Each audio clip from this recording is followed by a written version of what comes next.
Je dois voyager au monde comme un esquisse sur les flots.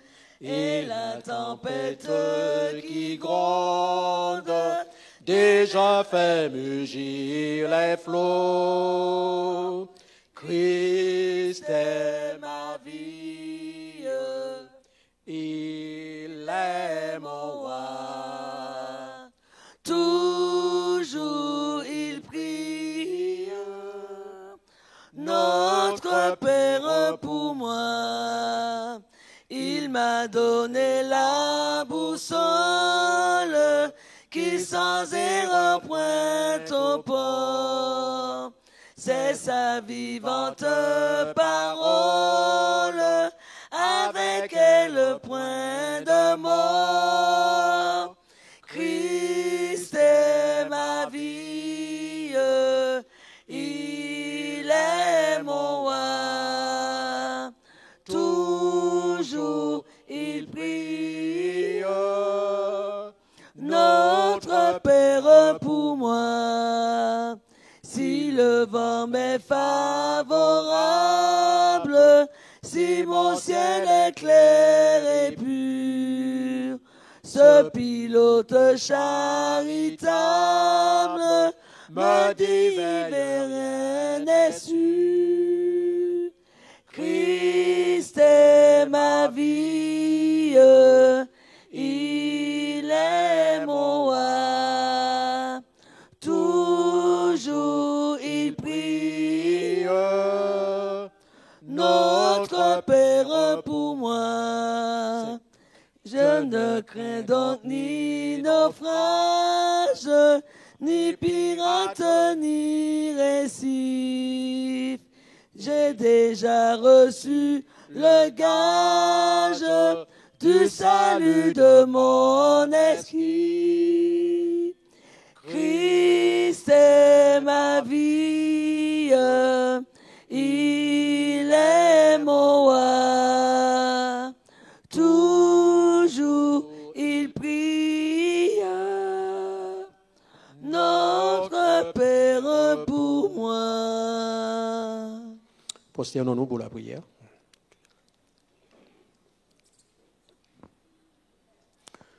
Au Dieu de grâce et de miséricorde, nous voulons te remercier infiniment pour ce privilège béni que nous avons d'être réunis dans ta maison ce soir afin de te prier et d'écouter ta parole, parole d'amour, de vérité, car comme nous voulons le chanter, Christ est ma vie, il est mon roi, et il prie le Seigneur pour moi. Nous avons l'assurance, ô Dieu, que tu nous aimes d'un amour éternel et que chaque jour, Jésus, tu pries le Père pour nous, afin que nous, Jésus, soyons un de tes élus. Fortifie notre foi et permets que chaque jour nous puissions persévérer dans ton amour. Accorde-nous ta grâce en cet instant. Donne-nous pardonner de nos erreurs et nos manquements. Et aide-nous chaque jour à avoir les yeux fixés sur toi, à compter, à espérer en ton amour. Une fois de plus, oh Dieu, bénis tous ceux qui sont présents. Sois avec aussi le pasteur Pélage qui nous parlera ce soir. Que ta paix, ô Jésus, repose sur chacun de tes enfants et que nous soyons édifiés à salut. Une fois de plus en temps, exauce notre requête. Je t'ai prié dans le grand nom de Jésus et pour ta gloire. Amen.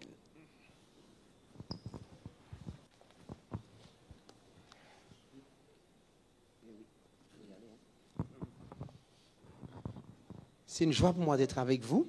Et je sais que la Bible dit qu'il faut rester par derrière un peu dans l'église jusqu'à ce que quelqu'un vous fasse avancer. C'est ce qui est écrit dans le livre de Jacques. Alors tous ceux qui sont avec André Miredin, c'est bien toi qui es là. Viens avec ta famille. Ceux qui sont avec Sœur Cupide, j'ai une joie de te voir, Sœur Cupide. J'ai prié pour toi, je suis content de te voir. Et Jean-Claude, viens.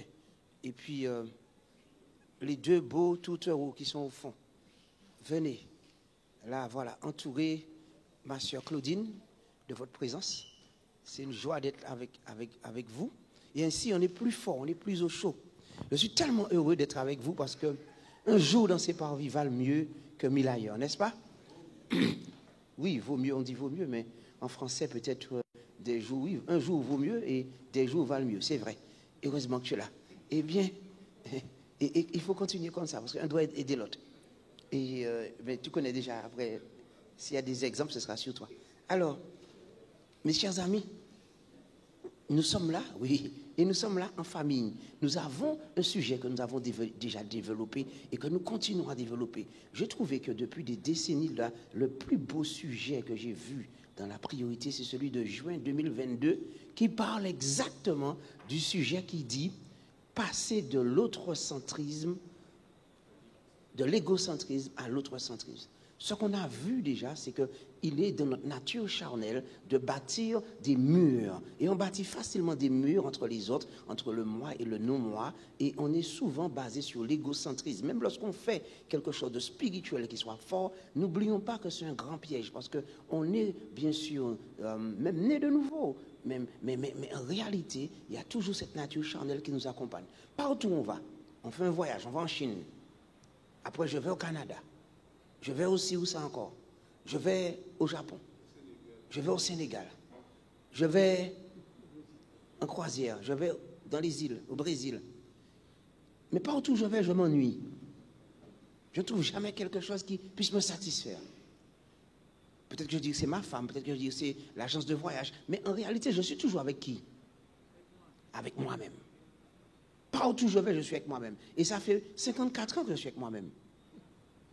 Avant d'arriver ici, eh bien, sur la route, eh bien, j'ai rencontré 10 femmes et j'ai fait des accidents avec 10 femmes. Les femmes ne savent pas conduire.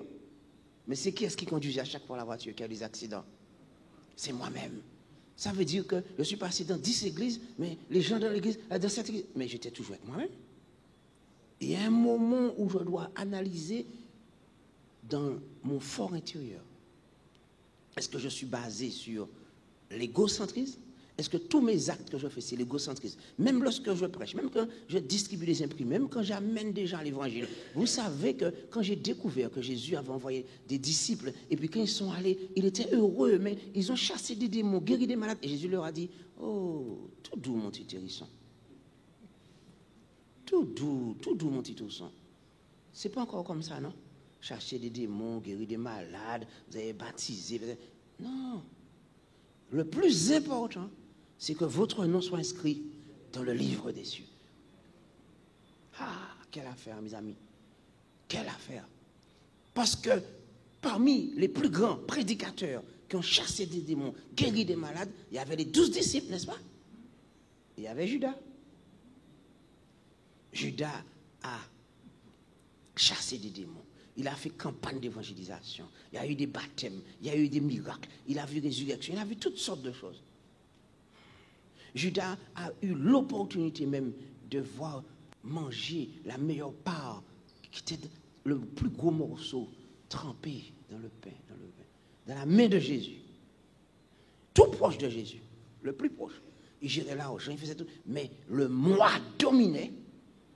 Et ça a été pour lui une occasion de chute et de malheur parce qu'il considérait qu'il était au centre de sa vie. Il n'était pas dans sa tête avec Jésus, c'est Jésus qui était avec lui. Vous n'avez jamais remarqué que vous êtes avec des personnes et puis dès qu'on commence, vous sentez bien que vous êtes avec eux mais ils ne sont pas avec vous. Même pour faire le culte. Ils vont diriger debout, ils chantent, ils font ça, et tu n'es qu'un élément du décor. Vous n'avez pas remarqué que des fois dans la relation, que ça peut être dans l'amitié ou bien dans le travail ou quelque part, et vous réalisez que brusquement, vous êtes qu'un élément, qu'un figurant. Vous êtes figurant dans votre vie. Il vous dit tout ce qu'il faut faire. Vous n'avez rien demandé, mais il faut faire ci, il faut te marier comme ça, il faut faire ci, il faut faire ça, il faut penser comme ci, il faut faire ça. Ils connaissent tout sur tout, mais jamais sur eux-mêmes, mais surtout sur les autres. Et tout ce qui se passe autour, c'est centré sur moi-même.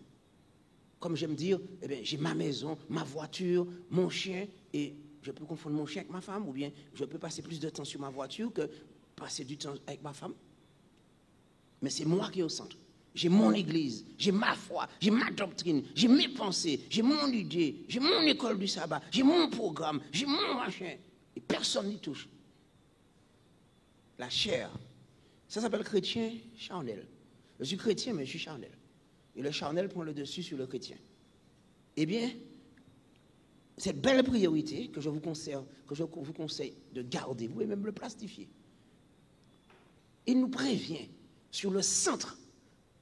Vous savez, quand il y a la noix de coco, le nanan, la moelle substantive, c'est-à-dire ce qui est au centre même du concept, du point de vue ontologique dans les notions qu'on apprend, ce qui est le plus important qu'il faut comprendre, qui va rester dans le paradigme, dans l'ensemble de modèles qu'on peut avoir, de philosophie, de pensée, au centre se trouve la plus grande bataille, celle qui s'est passée dans le ciel.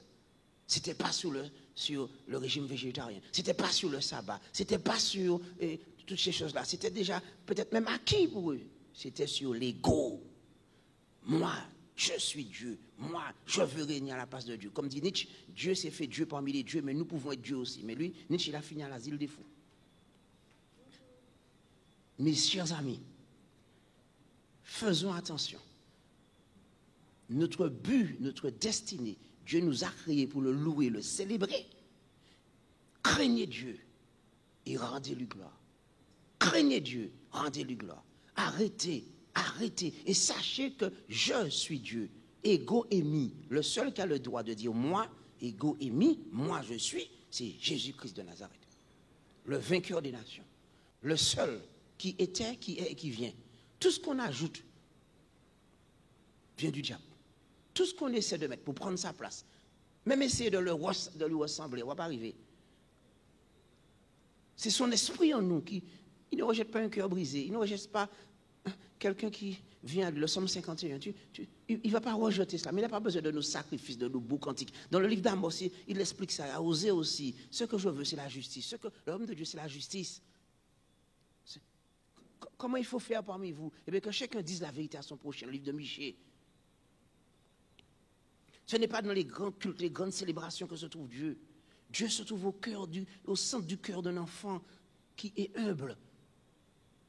Le cœur des débonnaires, le cœur de ceux qui sont simples, qui disent je n'ai jamais fini d'apprendre. Et puis quand ils respirent, ils disent mais c'est incroyable, tu m'as donné le souffle de vie aujourd'hui. Je parle à des gens qui souffrent, je parle à des gens qui connaissent, je ne parle pas à ceux qui rêvent de faire carrière, d'avoir la plus grande voiture, la plus grande maison, de faire quoi.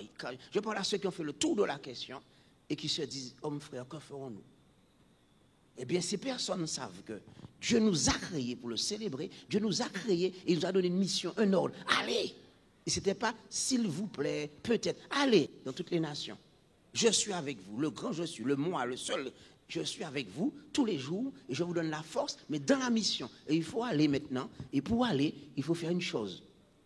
Allez, faites des disciples. Allez prêcher l'évangile. Être centré sur les âmes. Comment gagner une âme? On devrait se lever en tant que chrétien, chaque jour de notre mission, comment gagner une âme de plus aujourd'hui? Seigneur, comment gagner une âme de plus aujourd'hui? Mets sur ma route quelqu'un qui a besoin de ton amour. Envoie-moi dans un lieu où on a besoin de ton amour. C'est pour ça qu'on est venu ici. Hein. On ne vient pas à l'église parce que c'est parfait. Dieu nous envoie toujours dans une église qui est imparfaite. Pour que nous puissions apporter l'amour. Pour que nous puissions apprendre dans notre caractère à être transformés. Dieu peut utiliser des grandes caméras, les logiciels Internet. On peut être chez nous en train de suivre des belles prédications avec des louanges, des fanfares, des trompettes et tout. Mais chez nous, on est tout seul. Donc on n'apprend rien. C'est en étant en contact avec les autres qu'on réalise qu'on n'est pas si saint, si patient que ça. Et faites attention. L'ennemi a un programme pour nous qui semble être bien. Il faut que tu sois à l'heure. Qui est une vertu. Mais il en fait la source de l'impatience. Il faut que tu sois parfait. Donc, si tu n'es pas parfait à mes yeux, donc je suis irritable. Je ne supporte pas ton impatience. Il faut que tu sois. Il faut. Et finalement, il y a tellement de. Il faut. On est tellement centré sur les commandements et sur les choses que ça devient encore un objet de souffrance atroce. Parce qu'on est tout le temps en train de juger, de condamner, de rejeter et d'obliger, de freiner la beauté de l'évangile. Le moi dans ce qu'on fait. La Bible dit dans Hébreux 12, le verset 15. Que personne ne devienne comme une plante nuisible, vénéneuse, qui pousse et empoisonne beaucoup de gens. Hébreux 12, verset 15. Que personne ne devienne une plante vénéneuse qui empoisonne beaucoup de gens. Vous connaissez chez nous les plantes vénéneuses. Citez-moi quelques-unes. Il y a Sidjin, Montceligné, Zorti, c'est avec l'accent antillais. Pour ceux qui sont en France et qui suivent, qui sont de notre pays, nous on a un accent aussi. Hein. Chacun a son accent, mais on dit Orti chez nous. Et nous, R, c'est différent d'ailleurs. Et parce que quand j'enseignais en métropole et que je leur parlais d'orti, et il me disait, pasteur, c'est orti. Mais bon, je ne sais pas, je ne vais pas brouder, je n'aime pas brouder, je reste moi-même. Alors, traduisez en français de France, ou de Paris, ou de Orléans, c'est l'accent qui est le moins accentué. Et les autres accents, Hébreux 12, verset 15, c'est ça? Eh bien, Hébreux 12, verset 1 dit que nous devons maintenant, puisque nous sommes entourés d'une si grande nuée de témoins, rejetons le fardeau et le péché qui nous enveloppe si facilement, ayant les yeux fixés sur Jésus, le chef et le commenceur de la foi. Et si nous ne sommes pas les yeux fixés sur lui, nous pouvons devenir des plantes urticaires, et nous pouvons devenir nuisibles, et puis pousser, et puis pour nuire aux autres. Et comment on a quel genre de plantes encore, qui sont des plantes que dans le jardin ou bien dans la forêt? Quel genre de plantes encore? Dites-moi. Vous connaissez les vermicelles diable? Vous connaissez les grattelles et poils à gratter. Et puis il y a aussi fausse monnaie. Fausse monnaie, il y a aussi Marie-honte. Quand il y a un problème, tu t'approches de Marie-honte, elle fuit, elle n'est plus là avec toi. Fausse monnaie, il te dit je te paye, il ne te paye jamais. Et grattelle, c'est il prend plaisir à te persécuter. Et Sitchin, elle est belle. J'ai même vu dans des bibliothèques. Mais si tu la touches là, si ça tombe dans tes yeux, ce n'est pas la peine de t'opérer encore. C'est fini. Et ça, c'est plus fort que l'acide. Ça te mange, ça te blanchit la peau tout de suite. Si on arrive à l'église et on dit bonjour sœur Sitchin, bonjour sœur et pour la gratter, bonjour vermicelle diable. Mais vous savez que Dieu nous voit en esprit. Et si notre esprit c'est vermicelle diable, c'est Sitchin, c'est zizanie, cancan, querelle, et vous savez que c'est comme ça que l'esprit de Dieu nous nomme. Parce que Dieu est esprit, il ne voit pas les noms, hein. Il ne voit pas docteur, il n'est pas impressionné par nos doctorats, nos connaissances, nos diplômes, notre argent, puisque même si on a de l'argent, une pépite dans le ciel, un petit diamant vaut plus que ça. Alors Dieu n'est impressionné par rien. Mais la seule chose qu'il regarde, c'est notre esprit, parce que Dieu est esprit, et ceux qui l'adorent en esprit en vérité. Et quand nous sommes en esprit réunis, si nous sommes centrés sur le moi, nous sommes des plantes nuisibles. Les plantes nuisibles, bon, je résume, mais les plantes nuisibles ne sont pas si nuisibles que ça, puisqu'elles servent à soigner aussi. Mais celui qui ne connaît pas et qui va aller directement vers lui sans savoir les vertus cachées, en tout cas, on n'est pas en train de faire un coup de botanique, mais on les appelle les adventistes. Si on vous demande de quelle communauté religieuse vous êtes, vous dites je suis adventiste, parce qu'on a un accent antillais, vous êtes en train de dire je suis une mauvaise plante. En botanique, les adventistes sont des plantes qui sont comme des lianes et qui sont là pour s'approcher. Si ton ramage se rapporte à ton plumage, et ils sucent ta moelle, ils te usent, ce sont comme des parasites, plein de parasites. Et quand ils ont fini avec toi, ils te lâchent. Tu ne connais pas Jean-Maurice? Ah, moi je le connais. Parce qu'il t'a fréquenté de près, il t'a encerclé d'amour, mais il prend tout ce qu'il peut pour te détruire. Les adventistes ne sont pas intéressés d'apporter au système, au lieu où ils sont, à l'écosystème de la vie, ils prennent la vie pour eux-mêmes. Ils ne donnent rien. Tu as beau leur donner, ils ne manquent jamais. Il faut leur donner un nouveau programme, un nouveau truc, une nouvelle prière, un nouvel accompagnement, du temps. Plus tu es là avec lui, plus il veut. Ils ne donnent rien. Et ils critiquent. Ils ne vont pas donner de dîmes, ils ne vont pas donner d'offrande. Ils s'assiedent. Ils ne payent même pas la lumière. Mais ils critiquent tout. Il n'y a rien qui est jamais bon. Et ils prennent. Ils sont spectateurs. Et ils ne sont jamais acteurs. Jamais ils ne s'investissent dans l'église. Jamais ils s'investissent pour quelqu'un. Ils sont là que pour critiquer. Il n'y a rien qui est jamais bon. Ça, c'est les adventistes. Tandis que les adventistes, ça vient de Advent en anglais, qui veut dire événement. Vous savez, dans l'église traditionnelle, on dit l'avant.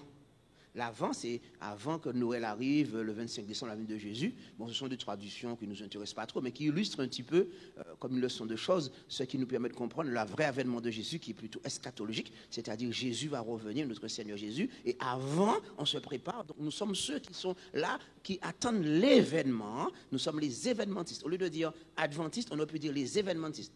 On attend, j'allais parler en anglais, mais ça ne sert à rien d'expliquer en anglais. Advent veut dire ceux qui attendent l'événement.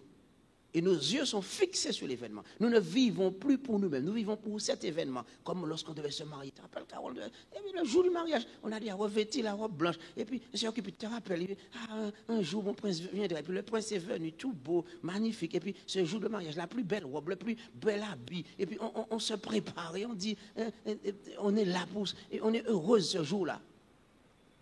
Et bien, c'est comme cela qu'on est. On prépare. Mais on n'est pas encore. On prépare. On n'est pas centré sur soi. On est centré sur l'avènement de Jésus. On ne s'habille pas pour soi, on ne mange pas pour soi. On est là dans le jour où Dieu va venir. Son jugement va arriver bientôt et on se prépare pour cet événement. Ainsi, nous ne sommes pas des mauvaises herbes vénéneuses pour polluer la vie des autres. Mais nous cherchons à développer tout le temps Et retenez cette phrase. La qualité de nos relations détermine la qualité de notre vie. Ah, mais moi j'ai des bonnes relations avec mon Dieu. Je vais dans mon église, dans ma voiture, avec ma femme, j'ai mon chien, j'ai mon travail, j'ai mon ceci et j'ai mon Dieu. Oui, mais ton Dieu n'est pas mon Dieu alors. Ce n'est pas le bon Dieu, c'est un Dieu à part. Ou peut-être c'est le Dieu de ta famille, ou le Dieu de ta tribu, de ton ethnie, mais le Dieu que nous servons nous dit que lorsque tu connais Dieu, tu as une relation verticale avec les autres. Verticale, horizontale avec les autres. Tu as une relation. Comme je ne vais pas trop dans l'église traditionnelle, ce n'est pas facile de faire le signe de la croix. Quand tu es dans une relation verticale avec ton Dieu, automatiquement, et si tu veux rencontrer Dieu, rencontre le plus petit. Occupe-toi d'un enfant qui est turbulent. Tu verras que tu deviendras patiente. Quand tu vas accoucher et que tu seras mère, tu seras sauvée. Ton corps ne t'appartient plus. Ton temps ne t'appartient plus. Ta vie change. Tu peux même avoir un handicap après. Tu peux perdre l'odorat, tu peux perdre une partie de ta mobilité. Et désormais, tu ne vis pas pour toi, mais tu vis pour cet enfant que tu dois éduquer. Les mamans comprennent vite. Les papas, ce n'est pas évident de trouver un exemple. Bon, je ne sais pas qu'est-ce qu'on pourrait trouver comme exemple, mais la qualité de nos relations détermine la qualité de notre vie. Vous voulez connaître Jésus? Moi, je n'ai jamais vu Jésus. Vous avez déjà vu Dieu? Je n'ai jamais vu Dieu, mais je vois mon prochain. Je vois ma femme. Je vois mes enfants, je vois les frères et sœurs de l'église, et je vois ceux qui sont sur la route, qui soupirent après juste qu'on puisse s'arrêter. Et puis dire comme un bon samaritain, voudrais-tu venir avec moi? Je t'apporte une bonne nouvelle. Ou voudrais-tu manger? Ou voudrais-tu que je te visite? Parce qu'ils ont soif qu'on les visite. Ils ont soif. Ils sont en prison dans la drogue. Ils sont prisonniers dans le matériel. Ils sont prisonniers dans la peur. Ils ont peur de l'Ukraine, la bombe qui va exploser. Est-ce qu'on sera détruit? Ils ont peur. Mais nous, on sait, nous. On n'est plus dans la prophétie. Hein. La prophétie, c'est quand tu étais enfant, tu te rappelles? Quand tu étais enfant, on disait, oui, il y aura l'Europe, oui, il y aura machin. Mais on le vit là maintenant, on est juste en train de vivre. On n'a pas à avoir peur.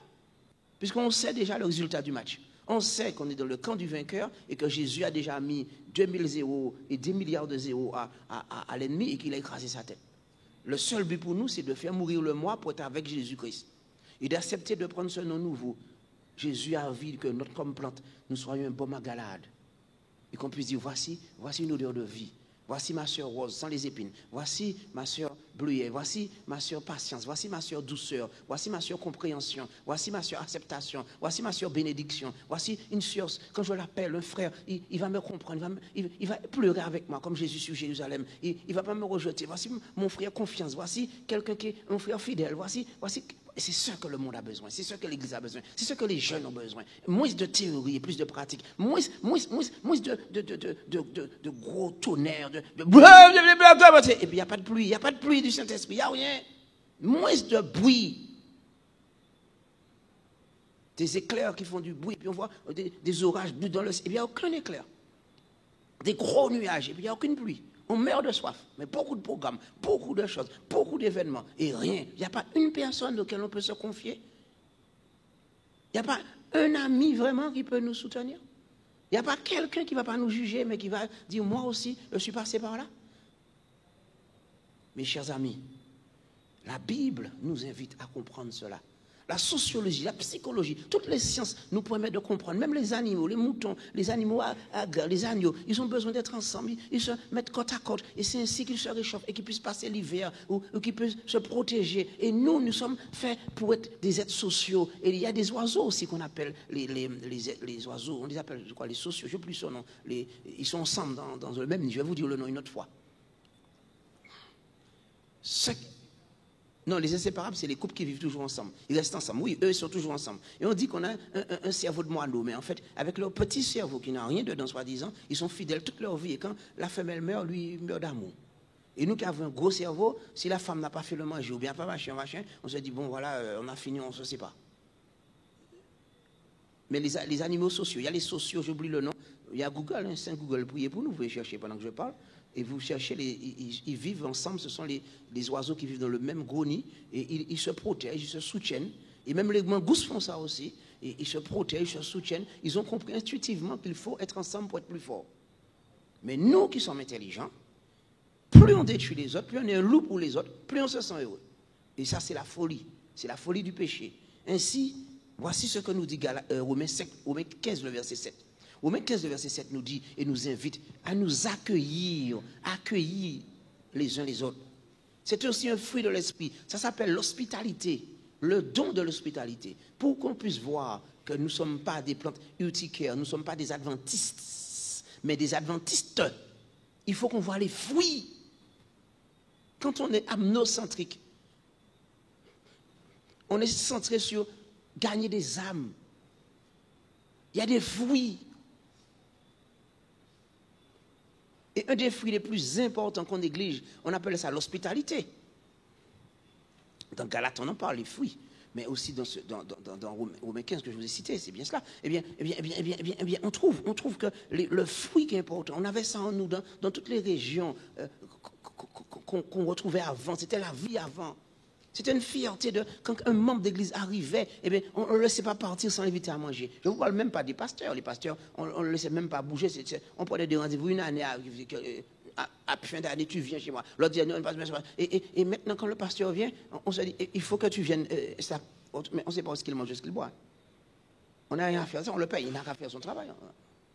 Même s'il fait 200, 400 km dans la journée, c'est son problème. On a perdu ce premier amour, on a perdu l'hospitalité.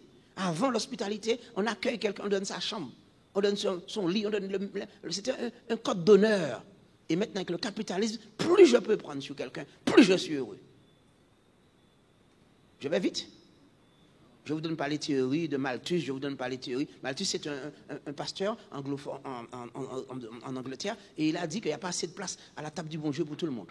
Et à partir de cela, ça a donné les théories libérales qui sont venues avec Adam Smith, tout ça. Eh bien, c'est la loi de la sélection. C'est les plus forts qui vont survivre. Et à ce moment-là, on ne va pas nourrir pour rien ceux qui ne travaillent pas. Si tu ne travailles pas, si tu n'as pas d'argent, c'est un problème. Un pasteur, hein? Et il a donné des lois économiques terribles. Ça débouche quasiment sur les génismes. C'est-à-dire qu'il faut éliminer quasiment les plus faibles. Et puis, parquer, envoyer en Australie après les mères filles, etc. Et ça a donné des atrocités comme ça. On a un cœur qui est devenu dur, insensible. Et on parle de Jésus. Mais on a détesté. Mais la Bible avait dit déjà qu'au dernier temps, les hommes seraient devenus durs. Et ils haïrent ceux qui sont en vérité. Les enfants seraient devenus rebelles. Mais on voit tout ça devant nous comme si c'était un film. On a assis et on regarde. Et on subit. Le temps est venu de se réveiller et de dire, je veux maintenant m'intéresser à une âme. Ça peut être l'âme de la femme qui est à côté de vous. Parfois, on passe plus la main sur la voiture, la sticker, acheter du shampoing, à pouvoir sticker, investir. Je ne veux pas que passer un joli verre, machin. Et sa femme, même pendant les soldes, on ne l'amène pas faire les soldes. Il faut qu'elle est disponible pour moi, elle me donne des enfants, elle s'occupe de moi, mais c'est son devoir. C'est pas ça, c'est mon esclave. Je ne sais pas quand elle est voiture, mais quand ma voiture, je ne vois pas ma voiture, je pique une crise de nez, j'appelle la police, mais ma femme, je parle à mes amis de ma voiture, c'est le gros moteur, TDI, machin, j'ai acheté une voiture, machin, mais je ne vais jamais faire l'éloge de ma femme, elle sait déjà que je l'aime, non? Matérialisme, la folie. Je suis content d'arriver à l'église, avec ma grosse voiture, j'ai réussi ma vie. Ma femme, accueillir l'autre, accueille ta femme qui est à côté de toi, en lui disant, en verbalisant. C'est pas lorsqu'elle est morte, elle dit, mais c'était là qu'elle s'habillait, c'est là qu'elle mettait son linge, c'est là qu'elle marchait. Brusquement, elle est morte, tu veux la récupérer, mais c'est trop tard. C'est du vivant qu'il faut dire aux gens qu'on les aime. C'est du vivant qu'il faut honorer sa femme. C'est du vivant, il faut dire le mot magique. Vous savez le mot le plus terrible?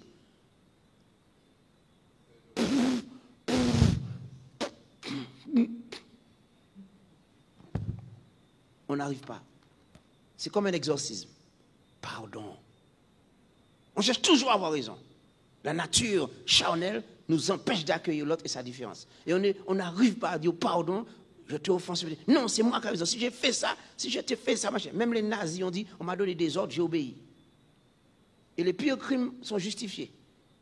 Et les pires atrocités, si tu avais pas, mais c'est par toi, il faut voir comment le diable s'amuse. Il dorme les enfants, moi je m'occupe de vous, couchez-vous dans la colère, et n'accueille pas ta femme, ni le soir, la journée, faites chambre à part, dormez dos à dos, mais faites le culte quand même, ça me dérange pas. Allez à l'église si vous voulez, vous allez amener cette atmosphère, et puis vous allez vivre comme ça. Et c'est comme ça qu'on devient d'un monde fou, parce qu'on n'est pas capable de s'accueillir. Accueillez-vous les uns les autres, comme Christ vous a accueillis. Comment Christ nous a accueillis? Il est mort d'amour pour nous. Et quand on pêche, Jésus dit, mais c'est Jean-Maurice, montez ça Dieu. bon, je peux traduire en français pour ceux qui ne comprennent pas le créole, mais le créole est tellement beau que ça exprime plus de choses. Montez ça d'où? J'aime aussi qu'on parle en français ça. En français, va quoi que je rigole, mais en créole, montez ça d'où, ici, et là, à ce moment-là, on exprime tous nos vieux trucs, nos méchancetés, et puis on parle comme ça à nos enfants. Et il a à peine 2 ans, 3 ans, tu fais toujours des bêtises, tu es toujours machin. Et s'il grandit, tu n'es plus mon fils, machin. La folie. Si Dieu nous parlait une seule fois comme ça, maman, je sais pas, il n'y aura plus personne sur terre. Tu as déjà dit, avec ce péché que tu fais, tu n'entres pas dans mon ciel. Et puis, ce n'est pas la peine de prier, ce n'est pas la peine de demander pardon, parce que tu es perdu, je te livre à Satan. Mais personne ne serait sauvé. Tous les jours, on pêche. Tous les jours, on faillit. Tous les jours, on doute, on convoite, on a peur, et on n'est pas au niveau. Et chaque fois, Jésus nous supplie. Je t'en supplie, voudrais-tu venir à moi? Je t'aime d'un amour éternel. Je t'ai déjà pardonné en avance. Et le Psaume 103 nous dit, Dieu nous aime comme un père. Son amour est si grand que les cieux ne peuvent pas atteindre. Aussi haut que les cieux sont, aussi loin que l'est éloigné. Il éloigne de nous nos péchés. Le livre de Michée 6 dit, mais ne t'inquiète pas, mon ennemi. Peut-être que tu te moques de moi parce que je suis tombé, mais mon Rédempteur est vivant. Et il me relève, et je vais me relever parce que j'ai un Dieu d'amour, et Dieu est sur son trône, il se rit du méchant, il te dit ne crains rien, ne promène pas des regards. Ésaïe 41, verset 10. Je suis toujours avec toi, même si ta mère et ton père t'abandonnent, je serai avec toi. Ésaïe 49 te dit, je t'inscris, Jean-Yves, sur les paumes de mes mains. Prophétie qui s'est réalisée par la mort de Jésus sur la croix. Même si le monde entier te rejette, à la croix, Jésus t'accepte. Tu es mon enfant. Et quand les anges, les êtres célestes regardent, ils voient, tout l'univers voit. Jésus t'a accueilli.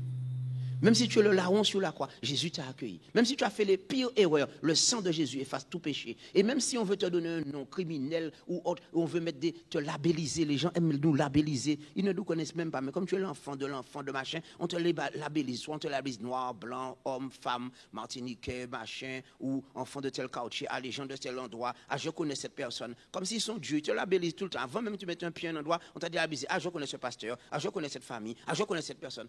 Et tout doux. Connais-toi toi-même. Tu connais l'actualité, tu connais Poutine, tu connais ci, tu connais l'ingénierie, tu connais ci, mais tu ne te connais pas toi-même. D'ailleurs, tu ne connais même pas ta femme. Des fois, c'est le voisin qui connaît ta femme, tu ne te connais même pas.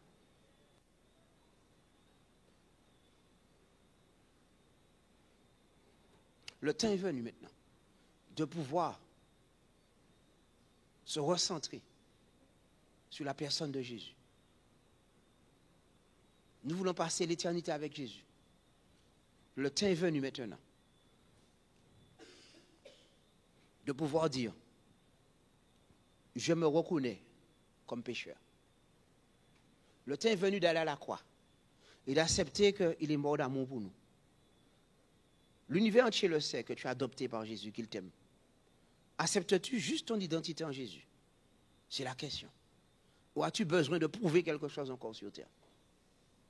Je ne parle pas à ceux qui sont parfaits, qui connaissent tout, qui passent du temps à se dire, il a dit ci, il n'a pas dit ça, il a dû dire aussi, il a dû prêcher comme ça. Non, vous connaissez déjà. Faites votre prédication, mettez sur YouTube, faites vos émissions, développez votre chaîne, faites vos affaires. Mais je parle à ceux qui sont des criminels, des pécheurs, des gens rejetés, des gens qui ont été trahis, des gens qui ont été blessés, des gens qui se sont trompés, des gens qui sont injustes, des gens qui sentent qu'ils ne méritent pas cette grâce et qui disent, Seigneur, j'ai besoin de ta grâce aujourd'hui. J'ai besoin d'un nouveau départ. J'ai besoin d'un nouveau départ dans ma vie, dans mon couple, dans ma famille, dans mon estime de soi. Eh bien, ces personnes disent, Jésus dit, je ne vais pas mettre dehors celui qui vient à moi. Venez à moi, vous tous qui êtes fatigués, chargés, qui ne savez pas comment vaincre cette addiction, qui ne savez pas comment arriver à vous aimer vous-même. Jésus vous dit, je t'aime d'un amour éternel. Jésus dit, je m'aime moi en tant que Jésus, j'aime mon Père, nous nous aimons. Et en venant à moi, tu auras tout ce qu'il faut comme amour. Jésus dit à Pierre qu'il allait le trahir. Ne t'inquiète pas. Satan a voulu te fouler aux pieds comme du fourment. Même si tu n'arrives pas à prier tous les jours, même si tu n'as pas la foi, même si tu perds la foi, j'ai la foi en toi. Et je prie pour toi. Quand tu es malade, quand tu es triste, quand tu te sens découragé, tu n'as pas forcément la force de prier. Mais Jésus dit, je prie pour toi. Quelqu'un qui suit aujourd'hui cette émission, même si c'est en différé qu'on va la diffuser, mais quelqu'un qui est ici dans cette salle, ou quelqu'un qui se sent malheureux avec lui-même, avec une situation, un échec, une peur, c'est normal. Arrêtez d'être super chrétien. Arrêtez d'être superman, superwoman. Acceptons notre vulnérabilité. Acceptons même notre médiocrité. Acceptons d'être qui nous sommes. Devant Dieu, on n'a pas besoin de prouver quoi que ce soit. Il sait qu'on a peur. Depuis le jardin d'Éden, on s'est caché. Il sait qu'on doute. Il sait, comme Jean-Baptiste, qui était le plus grand homme que Dieu n'ait jamais vu, avant sa crucifixion en tout cas. Et il demande, alors qu'il a bien baptisé Jésus, est-ce que c'est bien toi ou est-ce qu'on doit attendre un autre? Et Jésus lui-même, qui est Dieu, il a dû apprendre l'obéissance par la souffrance. Et quand il a la croix sur son dos, il tombe en défaillance. Le poids du péché, pas le poids de la croix, c'est un charpentier bien bâti, du genre comme moi, mais bon, c'est pas tout à fait vrai, il faut dire la vérité. Peut-être Jean-Maurice, mais c'est un peu plus costaud peut-être. Mais en tout cas, il était habitué à porter du bois. Mais le poids du péché, il se dit, est-ce que ces gens, aujourd'hui, en 2022, le 16 octobre, vont croire en mon amour ou bien est-ce qu'ils vont passer du temps à s'égarer? Vous savez, le proverbe chinois, quand l'index indique le soleil ou la lune, les dieux regardent l'index. Est-ce qu'ils vont regarder à Jésus, le soleil vivant, ou bien est-ce qu'ils vont regarder toujours leur philosophie, leur croyance, leur personne, leur illusion? Et le poids de la croix était tellement lourd spirituellement, il s'écroule et il fallait quelqu'un qui vienne l'aider, Simon de Cyrène. Alors ce n'est pas toi qui, avec tes difficultés, pourras emporter quoi que ce soit. C'est une grâce que Jésus veut te faire ce soir. Et si tu veux Jésus dans ta vie, il dit, accueille-moi dans ta vie. Le concept d'une église, d'une communauté qui est parfaite, en passant le temps évaluer, juger, ce sont des concepts immatures.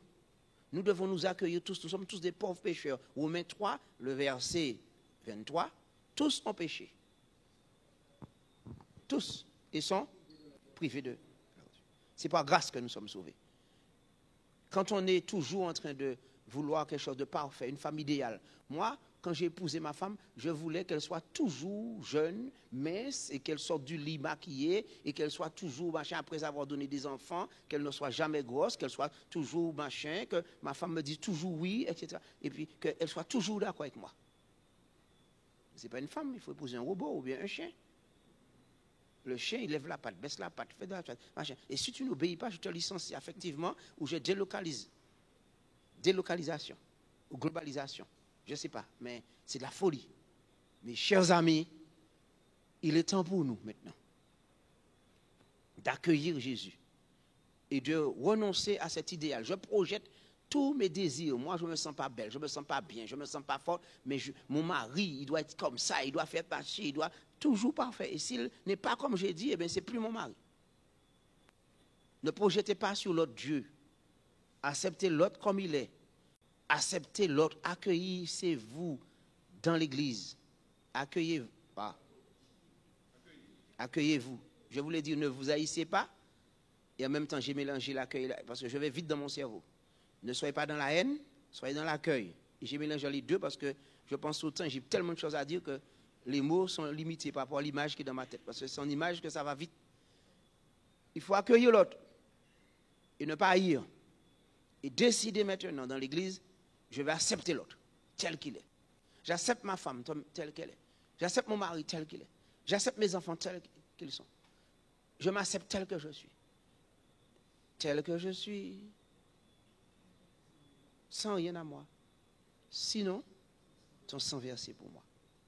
Je viens à toi. C'est une femme qui doutait, qui ne croyait pas, qui a écrit ce cantique, alors qu'elle avait déjà mis Dieu derrière son dos. Et le pasteur, après un entretien avec elle, elle a compris qu'elle peut venir telle qu'elle est. Et ça a bouleversé la vie de milliers de gens, en tout cas des centaines et des centaines de gens. Je les ai vus s'approcher, venir se baptiser lorsqu'on chante ce chant. Je les ai vus de mes yeux. Venez tel que vous êtes et accueillez-vous dans le Seigneur. Jésus a besoin d'une chose, votre faiblesse. Jésus a besoin d'une chose, votre médiocrité. Jésus a besoin d'une chose, votre humanité. Il n'a pas besoin de votre force. Parce qu'il est déjà fort.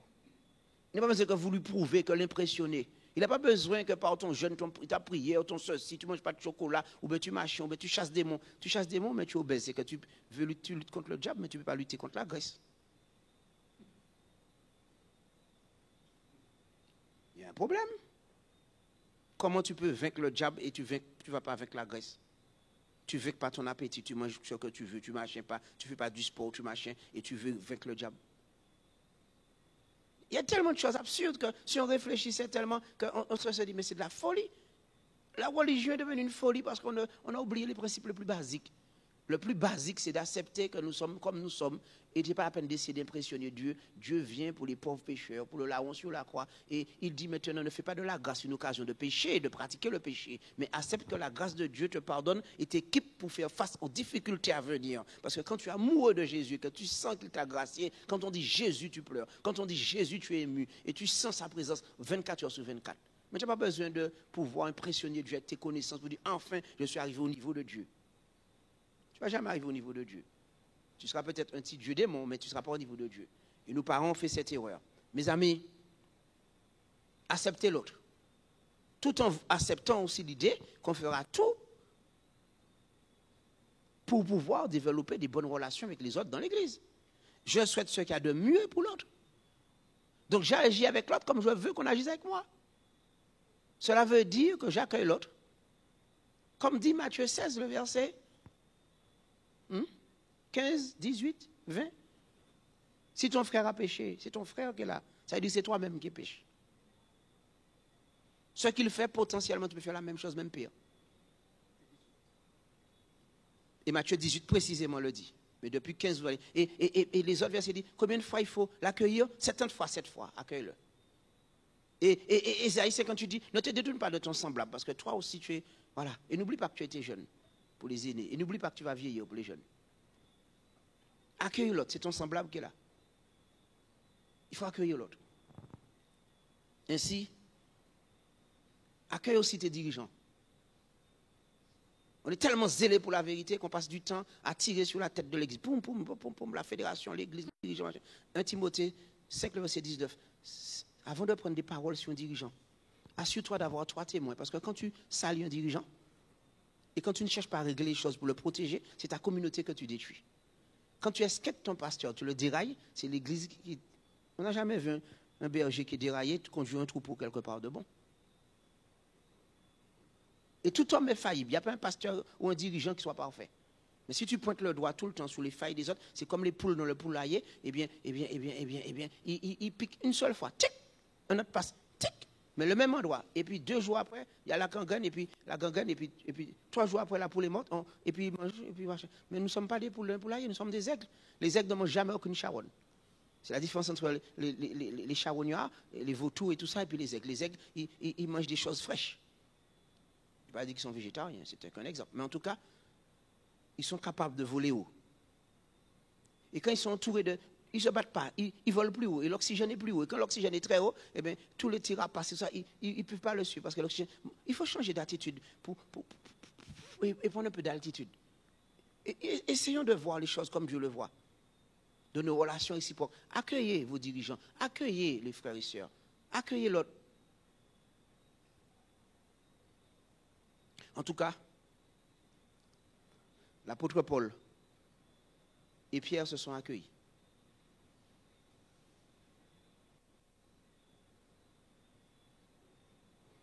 Ils savaient se dire certaines vérités, mais toujours d'un esprit d'amour. Le deuxième concept qui nous est dit, soyez inclusifs. Il faut vaincre la tendance de dire ma famille, ma maison, mon machin, moi quoi, ma prostate, mon diabète, mon cancer, mon AVC, mon ababa. On ne dit pas mon ababa, corrige André. On dit mon Alzheimer. Vous parlez encore André? On dit mon peut dire ça, là, il va suivre encore. Mon ababa, mon AVC, mon Alzheimer. À force de dire mon, ce n'est pas ton AVC, ni ton Alzheimer, ni ton cancer, tu n'as pas créé ça. Tu remets ça à Jésus. Parce que Jésus dit, tu es mon enfant. Et il te donne sa guérison, mon sang, ma vie, ma victoire. Il te dit, je te déclare, tu es le vaillant héros. Aux yeux du monde, tu peux être 0 s'il veut, mais aux yeux de Jésus, tu es un vaillant héros. Comme il salue Gédéon, il dit Gédéon, vaillant héros. Alors que socialement, il n'était rien aux yeux des autres. Parce qu'il a vu en lui des choses grandes. Jésus nous accueille et il nous inclut dans sa famille. quand on est membre d'une communauté, l'évangile sur cette terre, et quiconque d'ailleurs, est inclus intuitivement dans le corps du Christ. C'est pour ça qu'il nous est dit que nous devons rejeter cette habitude et devenir inclusif. Quelqu'un qui pénètre ici, il doit sentir qu'il est membre d'une famille. Quelqu'un qui pénètre ici, il doit sentir qu'il est membre d'une famille. En fait, ici, il y a deux races. Ce n'est pas les noirs, les blancs. Ce n'est pas les riches, les pauvres. Ce n'est pas un nom que vous donnez à votre famille. Non, non. Il y a deux races. Ceux qui sont les enfants de Dieu et ceux qui sont les enfants du diable. Il y a deux destinées. Être perdu dans l'éternité, dans le matérialisme, dans la bêtise, dans la méchanceté, ou bien être sauvé pour l'éternité et vivant sauvé.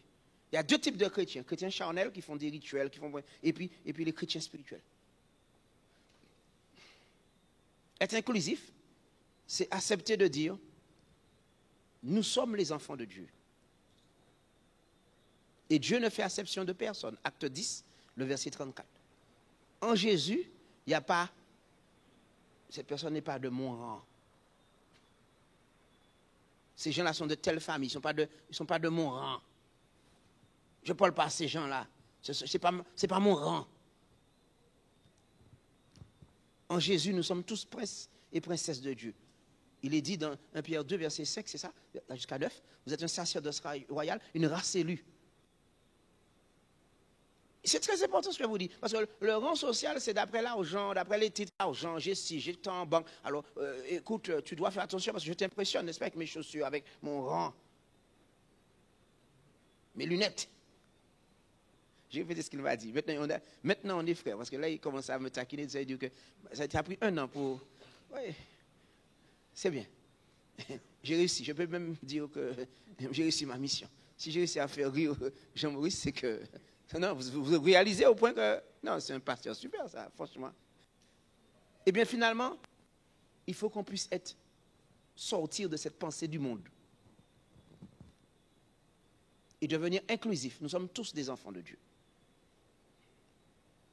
Ça ne veut pas dire qu'on n'a pas une certaine affinité pour le pétanque, pour la pétanque. Bon, la pétanque, c'est pas toi. La pétanque. Et pour le football. Ou bien pour, je ne sais pas, un jeu vidéo, quelque chose. Mais en ce qui concerne les choses de Dieu, nous sommes tous frères et sœurs. Nous sommes tous une même famille. Nous avons tous les mêmes droits. Nous avons tous le droit au respect. Nous avons tous les enfants qui viennent ici à l'église ont le droit au respect, à être protégés et aimés. J'ai vu trop de méchanceté.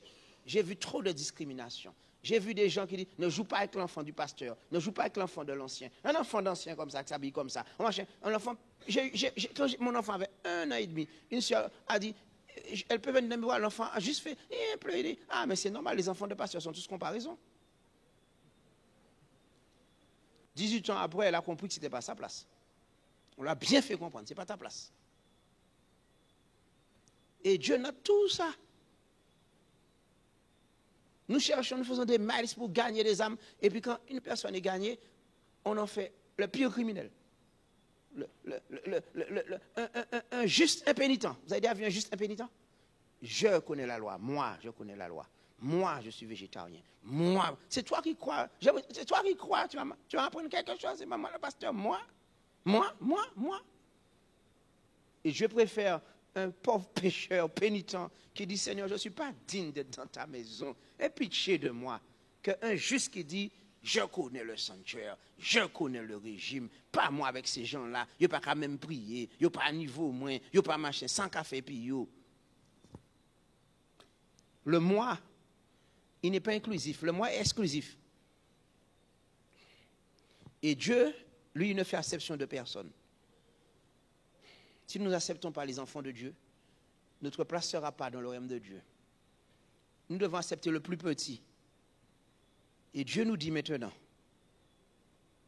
même si nous avons des affinités, même si ce serait selon la chair, mon frère et ma soeur, ce sont ceux qui font la volonté de Dieu.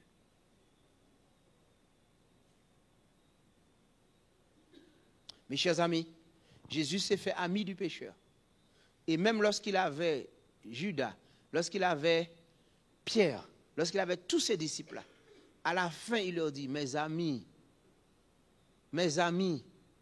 Quand j'ai lu qu'il appelle Judas mon ami jusqu'à la fin, j'ai réalisé que Dieu était vraiment un grand, notre Seigneur Jésus est un grand agriculteur. J'ai médité sur ça.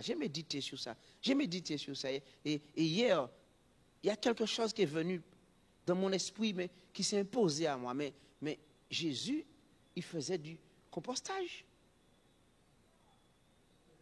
Du compostage. Vous connaissez le compostage? Certaines personnes voient des ordures.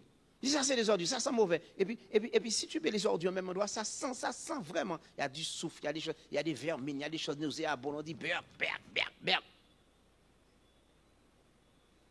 Il faut jeter ça alors, il faut éviter ça, les soucis, les difficultés. J'accueille pas ça, je suis exclusif. Mais celui qui sait accueillir la souffrance, l'épreuve, et qui sait accueillir l'autre, et qui sait accueillir même les ennemis, et qui sait accueillir les différences, eh bien, à un moment, il réalise que cette peau de banane, il y avait une molécule dedans, du potassium. Cette herbe-là qui était là, qui sent mauvais, c'est de l'azote. Et puis il y a de l'urée. Et il y a différents éléments. Après 1 mois, ça sent fort. 2 mois, ça commence à moins sentir. 3 mois, on ne sent plus d'odeur. Et le 4e mois, ça commence à devenir du compost. Ce qui était une ordure devient du compost. Ça veut dire que le souci, le problème, les tracas, les machins, quand on sait accueillir selon la volonté de Dieu et prendre le temps de laisser Dieu faire en nous le travail qu'il veut faire. On parle du creuset, mais là je vous dis que le creuset c'est comme le compost. Et là, lorsqu'on le laisse faire ce qu'il veut faire en nous, il nous détache de beaucoup de choses qui sont inutiles. Tout devient clair. Et à ce moment-là,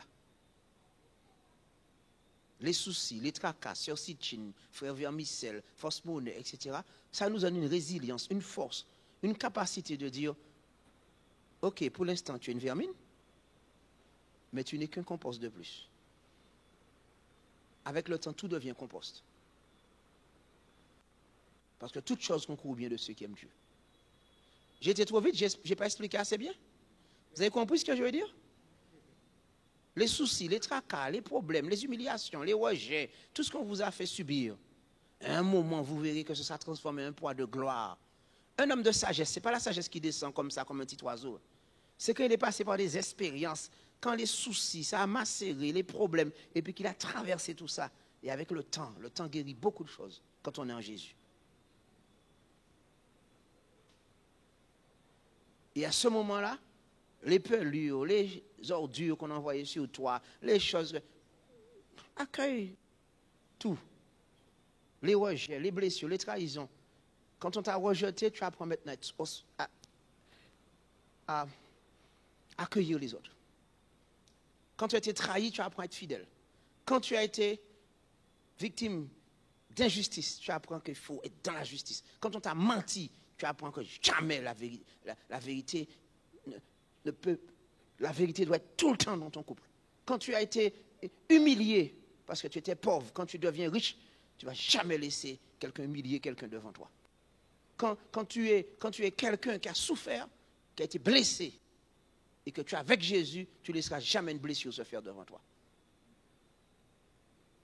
Les ordures, les méchancetés, les puanteurs deviennent du compost. Regardez désormais les différentes épreuves de votre vie comme du compost.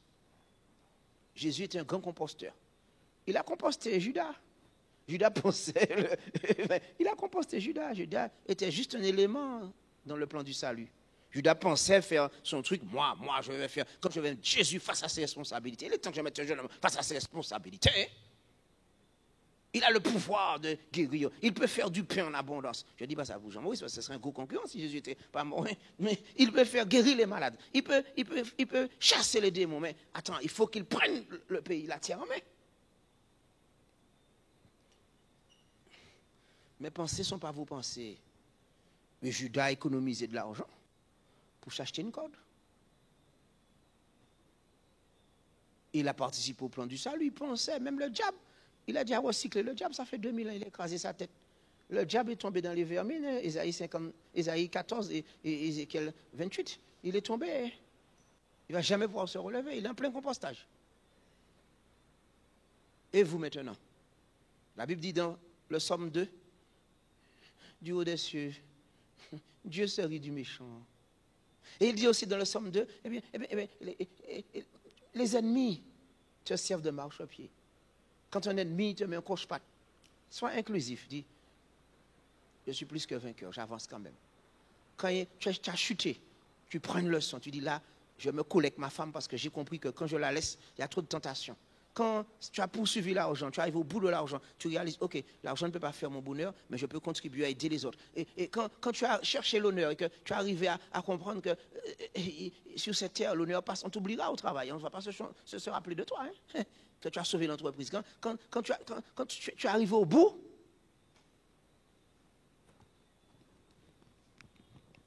tu es prêt maintenant à accueillir les autres. Maintenant, mes amis, Dieu nous aime. Et il nous invite à faire une chose. Et nous arrivons au bout de notre moment. Construire des ponts pour accueillir les autres. Nous pouvons décider de dire, désormais, ma vie, ce sera pour accueillir les circonstances, les autres, les différences. Et je n'ai plus besoin de défendre le moi. Vous n'avez pas besoin de défendre Jésus, vous savez ça?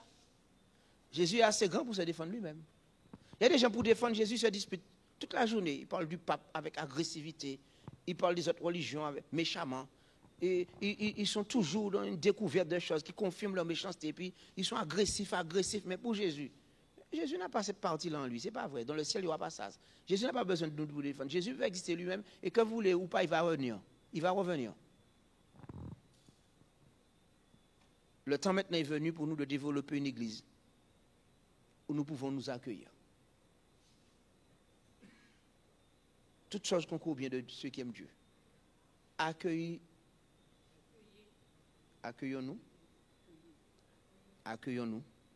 les uns des autres. Si j'étais allé plus souvent de l'église traditionnelle, il dit ça tout le temps. Le temps est venu de s'accueillir. En ami, en frère. A-t-il quelque chose dans le passé qui nous a empêchés d'être une communauté forte? Mettons ça au compost. Et considérons que c'est une bonne chose qui nous aide à grandir. A-t-il une offense dans le couple, une blessure, quelque chose, une faille? Mettons ça au compost. Il va sortir la fidélité. Il va sortir l'amour. Si vous avez failli perdre votre épouse comme moi, chaque jour vous lui dites, comme tu es belle mon amour, tu es grande, tu es forte, tu es merveilleuse. Elle est ressuscitée. Chaque jour je dis, oh Seigneur, quelle grâce. Chaque jour, je prends chaque jour comme un cadeau. Chaque jour, je l'admire, je me lève la nuit, je contemple mon épouse, je dis, Seigneur, tu m'as fait grâce, je pleure parce que je dis, elle n'aurait pas dû être là. Quand vous êtes sorti de la vallée de l'ombre de la mort, votre vie change totalement. Chaque instant, chaque goutte de la vie, et vous voyez l'autre, et puis les difficultés, c'est rien, on est en vacances, je suis en vacances parmi vous. Hein. Quand j'étais dans le ventre de ma mère, je ne vais pas sortir vivant. On a dû lui donner du Péria à boire pendant 9 mois. Et les frères sont venus, et ils ont tué ma mère, ils ont prié, ils l'ont consacré dans le ventre de ma mère. C'est pour ça que moi, chaque jour que je vis, on ne peut pas m'acheter ni me vendre puisque j'étais déjà mort dans le ventre de ma mère. Et je suis sorti vivant, c'est un miracle. Et tous ceux qui m'ont connu dans le ventre de ma mère me disent, mais tu es un petit miraculé, toi. Alors tout ce que je peux faire, c'est Dieu qui fait en moi. Et puis tout ce que je fais, c'est Dieu qui permet. Même que je suis péché, Dieu permet. Mais ça ne gêne pas Dieu, moi, de péché. Vous savez ça? Parce qu'il m'aime. Et même quand je passe par des difficultés, pour Dieu, c'est du compost. Ça va t'apprendre à devenir plus fort. L'eau du Périer, ça rend fort. Hein? Si je n'étais pas passé par là dans le ventre de ma mère, je serais un homme différent. J'aurais cherché quelque chose. Mais comme j'ai déjà la grâce et la bonté de Dieu depuis petit, alors je vis chaque jour comme étant une joie, une grâce. Aujourd'hui, le temps est arrivé pour nous de dire à Dieu, je décide maintenant de renoncer. Je renonce au moi. Comment renoncer au moi? Si le moi est mort, laissez les morts aux morts. Si le moi est mort, nous n'avons plus besoin de le défendre. Si le moi est mort, avec ta femme, tu n'as plus besoin de te défendre. Si le moi est mort, tu n'as plus besoin de te défendre à l'église, au travail, mais tu peux présenter l'amour de Jésus. Si le moi est mort, tout ce qui se passe dans ta vie, c'est du compost. L'embouteillage, c'est du compost, ça t'apprend à être patient. C'est d'ailleurs toi-même qui as demandé, je veux être patient, tu te mets dans un embouteillage. Je veux l'amour, tu as une situation de haine. Je veux la patience. Je veux la justice. Tu es victime d'injustice. Et maintenant, je veux la compassion. Mais tu as une situation où tu vis des... Voilà, tu as demandé. Et d'ailleurs, si on vous dit, est-ce que vous voulez les béatitudes? On dit, oui, je veux les béatitudes. Un autre jour, on va prêcher sur ça sûrement. Mais sachez que vous choisissez par la béatitude. Des fois, c'est la 9e. Hein? Et la 9e béatitude dit quoi? À l'époque, quand j'étais enfant, tous les adventistes répondaient un plus vite que l'autre, parce qu'ils étudiaient la Bible tout le temps. Aujourd'hui, je peux dire soit je veux, tout le monde dit Amen. Ou bien même des gens qui disent des inepties sur Internet, qui n'ont jamais étudié la théologie, qui disent que des bêtises, mais tout le monde dit waouh, mais c'est vrai ce qu'il dit. La 9e béatitude, c'est quoi? Heureux serez-vous lorsque on vous persécutera. On dira forcément de vous. Toutes sortes de choses. Heureux serez-vous quand il y a du compost. Quand on envoie les ordures, c'est du compost. Heureux serez-vous quand il y aura les ordures. Heureux serez-vous quand vous avez des échecs. Heureux serez-vous quand vous chutez. Heureux serez-vous. Heureux serez-vous. Parce que c'est ainsi qu'on a traité tous les prophètes avant vous. Nous sommes un peuple prophétique, mais on veut toujours se cacher derrière quelqu'un. Pas de persécution, pas d'épreuve. On va dire la vérité, on ne sera pas persécuté. Eh bien, maintenant, en tant qu'homme de Dieu et prophète de Dieu, sachez que maintenant, vous aurez des persécutions. C'est un signe. Malheur à vous, si tout le monde dit du bien de vous, vous êtes toujours dans une zone de confort, on cherche toujours des compromis, on cherche toujours climatisé, l'église climatisée, l'église ascenseur, religion par procuration, événement, je suis là, adventiste, je suis là en train d'assister, je ne me mêle pas, je ne me machin pas, je ne prends pas position. Mais par contre, quand tu es un peuple prophétique et tu dis la vérité, tu marches pour Jésus, ainsi par l'Éternel, à la loi et au prophète, il y aura des ordures, il y a des persécutions, mais c'est du compost. Mes chers amis, j'espère que le message a été assez fort et assez clair. Voulez-vous accueillir Jésus dans votre vie maintenant? Voulez-vous renoncer à défendre le moi? Voulez-vous dire, je veux mourir avec Jésus maintenant? Et voulez-vous le vivre? Sachez que votre femme va vous tester sans le savoir. Ou que la vie, les circonstances, ou votre époux, et que vous aurez à choisir de dire, je n'ai pas besoin de me défendre. Je veux refléter le caractère de Jésus. Vous demandez à un adventiste, quelle couleur que porte Jean-Maurice? Il vous dira, bleu, vert, bleu foncé, bleu pâle, bleu gris, bleu émeraude, bleu cailleux. Il y a même cailleux. Cailleux? Camailleux? Vous leur posez une question? Quand il vous répond, vous ne savez même plus quelle question vous avez posée. Tellement, il part dans tous les sens, du sanctuaire, du ceci, de cela. Il se dispute pour savoir si le pain c'était Jésus ou si le pain c'était les 12 disciples. Il se fâche dans l'amour de Jésus. Mais s'il y a des querelles, ne dites pas que c'est les fruits de l'esprit. Et aujourd'hui, nous avons compris que nous accueillons l'Esprit de Dieu. Dimanche prochain, on se retrouve. Voulez-vous être ami de Jésus? Voulez-vous suivre Jésus? Prenez votre croix et suivez Jésus. Ta croix est tout près de toi aussi, tu l'as choisi. Des fois, c'est une petite croix, une grosse croix, c'est ta femme, tes enfants ou une situation. Mais au travers de cette situation, tu seras plus que vainqueur. Regardez tous les soucis qui peuvent se présenter comme un poids éternel de gloire. Parce que Jésus nous donnera d'être plus que vainqueur. On va se lever. On va prier. Je n'ai pas fait d'appel aujourd'hui, Carole. Je n'ai pas fait travailler. Mais dans nos cœurs, on peut chanter tel que je suis, je viens à toi, Seigneur. Mais le moment est venu. Quelqu'un voudrait qu'on prie ensemble, particulièrement, et qu'on soit là ensemble pour prier. Il y a un fardeau, une difficulté, une épreuve. C'est le moment pour nous de nous approcher. Quand la musique, c'est plus rapide, Carole. Tu as vu ça? Tu peux chanter de ta place. Tel que je suis, sans rien à moi, sinon ton sang versé pour moi. Et ta voix qui m'appelle à toi, agneau de Dieu, je viens,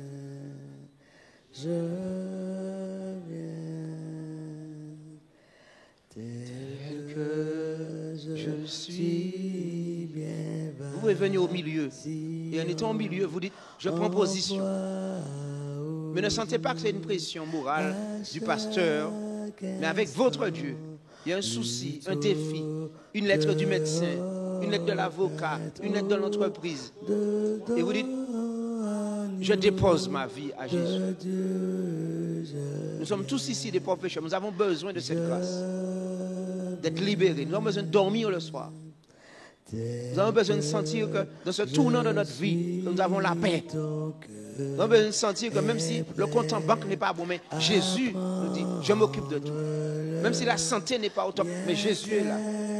Qu'il est pour tout changer, sauveur, parfait agneau de Dieu, je viens. On va se mettre à genoux et on va continuer à chanter. Et on va dire à Dieu maintenant que nous déposons ce fardeau. Dieu sait ce qui est le défi que vous vivez. Et en se mettant à genoux, nous faisons allégeance à Jésus-Christ. Et il est prêt maintenant de t'accueillir. Je veux être à toi dès ce jour, agneau de Dieu, je viens. Seigneur, pendant que nous continuons à chanter dans notre cœur, entends les prières de ceux qui te disent et qui chantent, je viens, tel que je suis, sans rien à moi. Que ce chant soit une prière qui monte vers toi. Nous voulons déposer la lettre du médecin. Nous voulons déposer les analyses. Nous voulons déposer le compte en banque. Nous voulons déposer la lettre de l'huissier. Nous voulons déposer la lettre de l'avocat, les lettres de divorce, les lettres de menaces, les soucis dans l'entreprise. Nous voulons aussi déposer nos problèmes psychologiques, nos doutes, nos peurs, les nuits blanches, la liste des médicaments, les incertitudes. Et nous te demandons de prendre tout, Seigneur. Tu as promis, déchargez-vous sur moi de tous vos fardeaux. Nous déposons nos culpabilités. Seigneur, nous avons déjà demandé pardon, mais l'ennemi essaie de nous tarauder pour le passé, pour nos échecs, nos erreurs. Mais nous savons que c'est toi seul qui nous donne un nouveau départ. Nous savons que tu as reçu un nom qui est au-dessus de tout nom. Pour tous ceux qui confessent en cet instant les erreurs, les chutes, qui reconnaissent qu'ils sont des pauvres pécheurs. Jésus, tu as reçu un nom qui est au-dessus de tout nom. Et tous les noms qui peuvent exister, les plus grands noms que les hommes se sont créés, même le diable et ses entités, ton nom est au-dessus de tout nom. Et nous croyons maintenant qu'en déposant tous les fardeaux, tu nous donnes ton pardon, tu nous donnes ta grâce, tu nous donnes ta victoire, car tu as reçu, Seigneur Jésus, un nom au-dessus de tout nom, afin qu'au nom de Jésus-Christ de Nazareth, ta paix, ta joie, ton assurance, ta bonté, ta fidélité, ta maîtrise de soi, ton amour, ta patience, ta douceur, ton accueil soit en nous. Guéris-nous en cet instant, psychologiquement, physiquement, mentalement. Et ce soir, nous allons ronfler en paix. Nous le déclarons, nous le vivons, nous le prenons. Cette bénédiction est à nous, cette victoire est à nous, cette santé est à nous, pour te servir, Jésus. Car ce n'est plus nous qui vivons, c'est toi qui vis en nous. Nous n'avons plus besoin de parler du péché passé, nous n'avons plus besoin de nous défendre, nous n'avons plus besoin de nous concentrer sur les addictions, mais nous nous concentrons sur toi qui libère. Nous n'avons plus besoin de nous inquiéter de quoi que ce soit. Nous ne sommes pas capables de te donner nos vies, mais prends, Seigneur. Pendant que tu es en train de réduire à néant le moi et que tu fais naître ta personne, Jésus, en nous, nous accueillons ta liberté et ta paix. Et notre esprit atteste, par ton Esprit Saint, ton Esprit Saint atteste à notre esprit que nous sommes vraiment enfants de Dieu. Toi qui nous as dit, ne vous inquiétez de rien, mais en toute chose, confiez-vous à Dieu par des prières, des supplications. Et la paix de Dieu qui surpasse toute intelligence gardera vos cœurs et vos pensées en Jésus-Christ. Pendant que nous sommes au pied de la croix, devant ton saint trône, où tu nous as dit, déchargez-vous sur moi de tous vos fardeaux. Toi qui nous as dit, approchons-nous donc avec assurance, par le sang de Jésus, du trône de Dieu, de toi, Jésus-Christ. C'est toi qui pourvois dans tous nos besoins, dans toute ta miséricorde. Fais ta guérison couler sur nous. Et fais ta paix couler sur nous. Tous nos dossiers sont dans tes mains. Et toi, tu vis en nous. Merci Seigneur. Merci Seigneur. Merci Seigneur. Au nom de Jésus.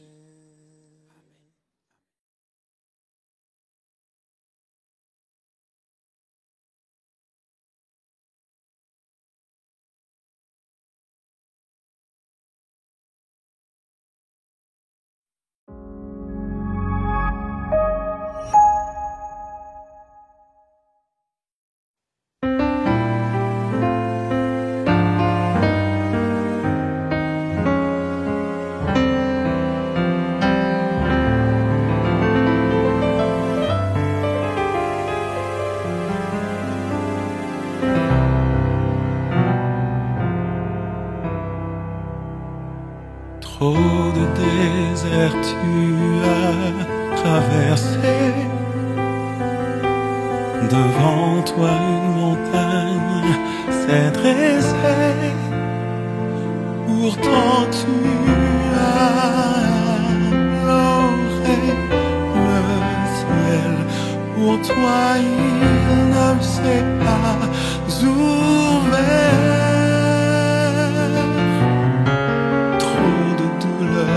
Tu as supporté un miracle, tu as espéré, tu as envie de voir le soleil, la nuit dure et te rend amer. Il entend tes pleurs, comprend ta douleur, connaît ton malheur, veut guérir ton cœur quand le ciel te semble sourd. Souviens-toi que dans son amour, il a promis de te soulager, il a promis de te libérer, il a promis de te délivrer. Accroche-toi, la victoire tu chanteras.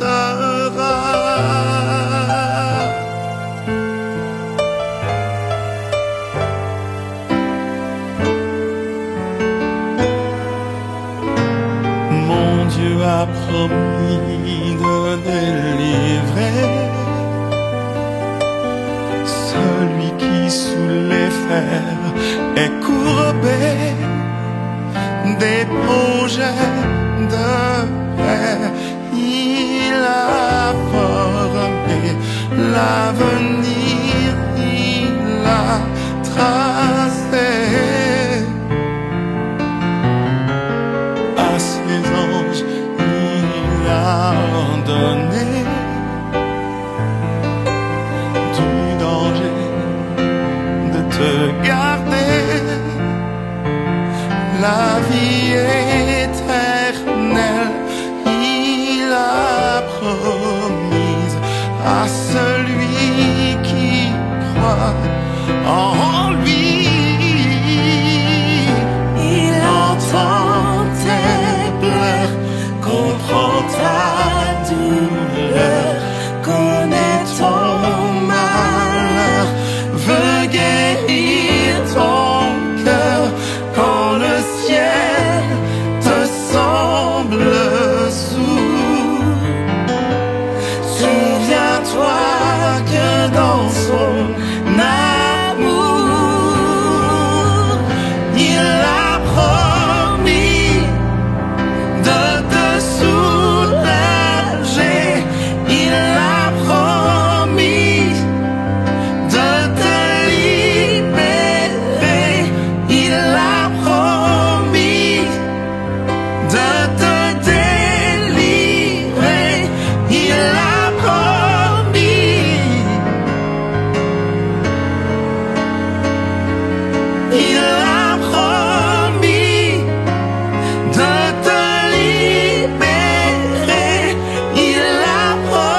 Dieu le fait, tout ce qu'il promet.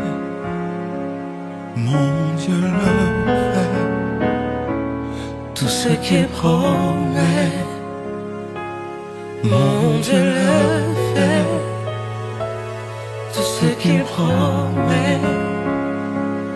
Mon Dieu le fait, tout ce qu'il promet. Mon Dieu le fait, tout ce qu'il promet.